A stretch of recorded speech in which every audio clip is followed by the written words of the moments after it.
Hello guys, welcome again to the channel. Today I want to discuss with you these recent events related to Transnistria, and this is of course worrisome.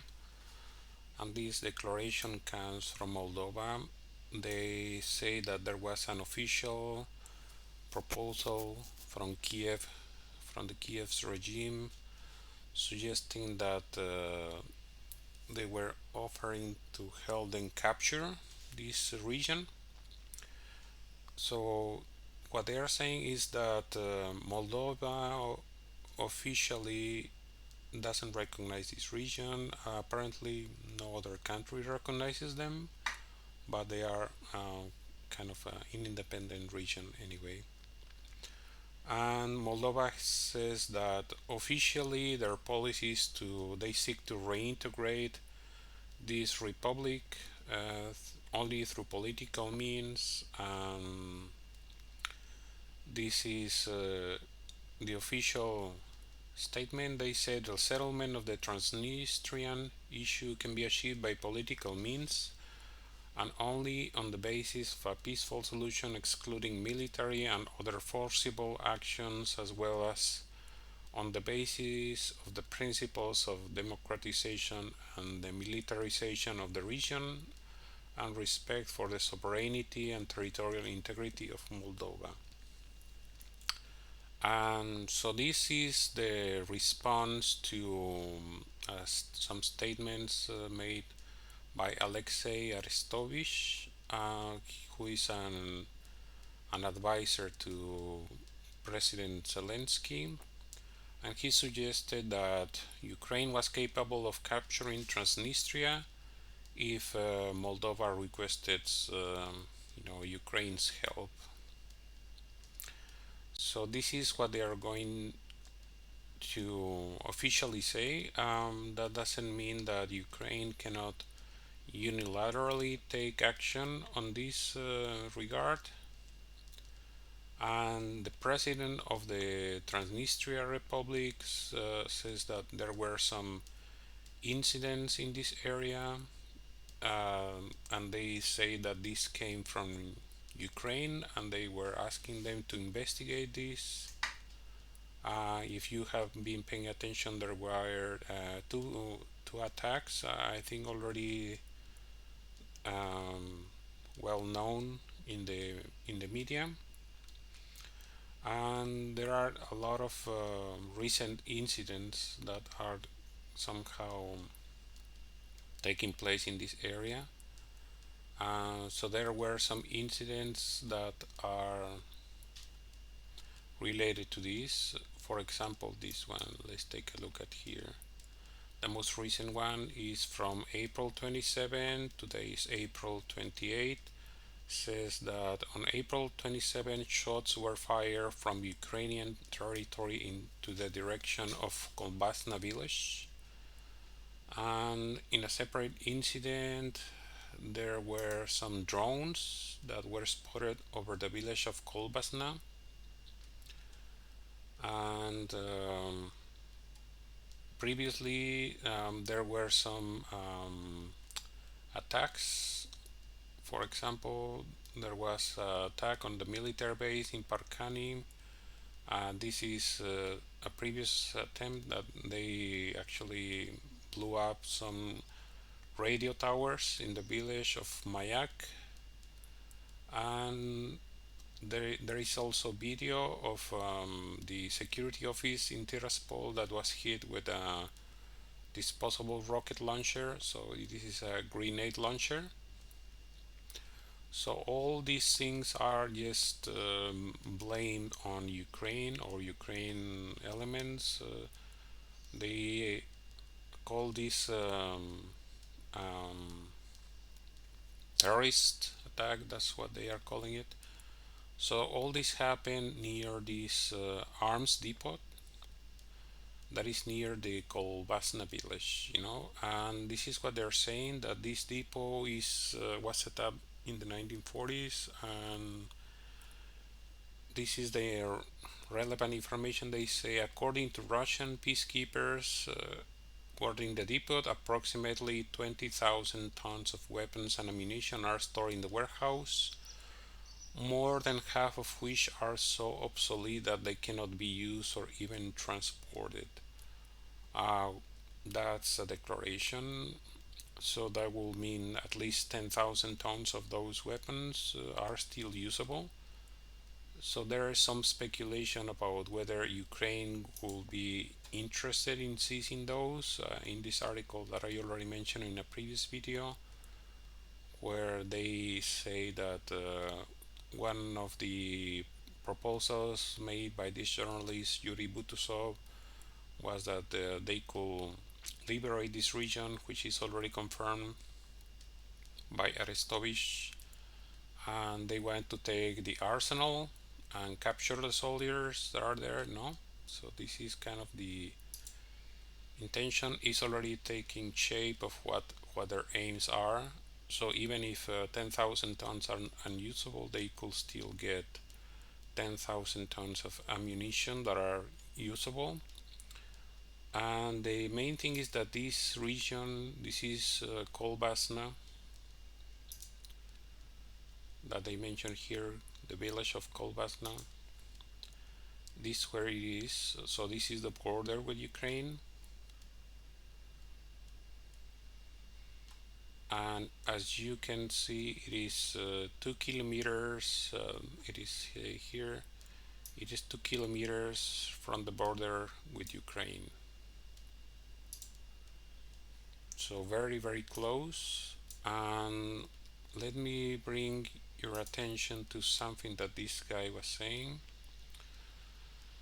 One of the reasons that this journalist was claiming to be important for the Ukrainian regime was that after capturing the region, um, Ukraine's military will be able to use two brigades that are in the region, in the southern part of Ukraine, for an attack.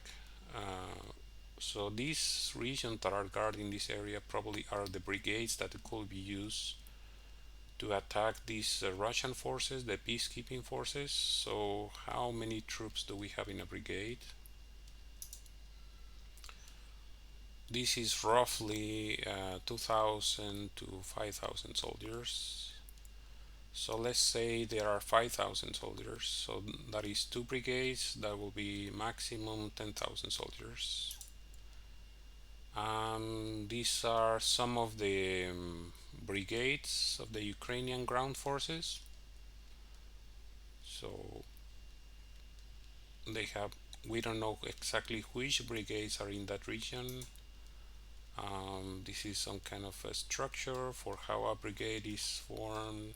So you can take a look at that information if it's interesting to you. This is one of the brigades, so you can take a look at this. It's just an example of what a brigade has. In Ukraine, they have different battalions, as you can see here. So these are tank battalions, artillery groups, engineers, missiles, different things. They have several battalions making up this particular brigade. So this is an example because we don't know exactly which brigades are there in this region. There are different kinds of brigade, infantry brigades, missile brigade, tank brigade. So that's just kind of speculation. And so what is worrisome is that they are even talking about doing it, and they already have some troops there, so maybe they will take a shot and try to do it. But what worries me is that they are thinking of doing this, and they say, okay, so this is the region, see, and the last part where there are Russian troops is in the area of Kherson, right here in the southeast of Ukraine. And they say, okay, so these troops, Russian troops, are very far from this village where the weapons depot is. So they say, okay, even if Russia will try to intervene, it will be very far and they won't be able to arrive on time. I don't know if that is true or not because there are, you know, airborne divisions. See, this is Russian airborne forces, and Russia has different airborne divisions that are, available. So they have, according to this article here, they have at least three, four, five, six, seven divisions, airborne divisions that has different different groups that are able to just be activated. How many troops are in a division? Somewhere between 7,000 to 22,000. So even if only one of those divisions, this is one of those divisions that where there is just an example, the 7th Guards Mountain Air Assault Division. So if you see this division, this is all from Wikipedia. You can see that they could be activated and deployed there, at a moment's notice, and will arrive there very quickly. As you can see, this is kind of the formations they have. They have different regiments, battalions, so it's well equipped division. So that will be very reckless if Ukraine tried to do this even before this division were, you know, could be deployed there. If the need arises, Russians still have missiles, so they don't even need to go there. They can just deploy um, missile attacks on ground forces of Ukraine, or just kind of blow up the depot. If they have communication with the people that are there guarding this depot, they could be, just evacuate the area and blow up the depot, the arms depot. So this is very reckless, very irresponsible, and they are not just talking about capturing the depot, but they are talking about huge military action, which is taking over Transnistria. So this is the state of current events here. I don't see this as something very positive. There is a lot of speculation at the moment, but this is again some escalation in the war. I don't see any serious effort from the Ukrainian government to try to settle for peace. They just they seem to be very interested in making the war even bigger and greater than it already is. So let me know what you think about this. What is your opinion, or if you have any questions? And as always, I ask you to like this video, share it in social media, and subscribe to the channel uh, to receive notifications of future videos. I hope to see you again very soon, and thank you for watching.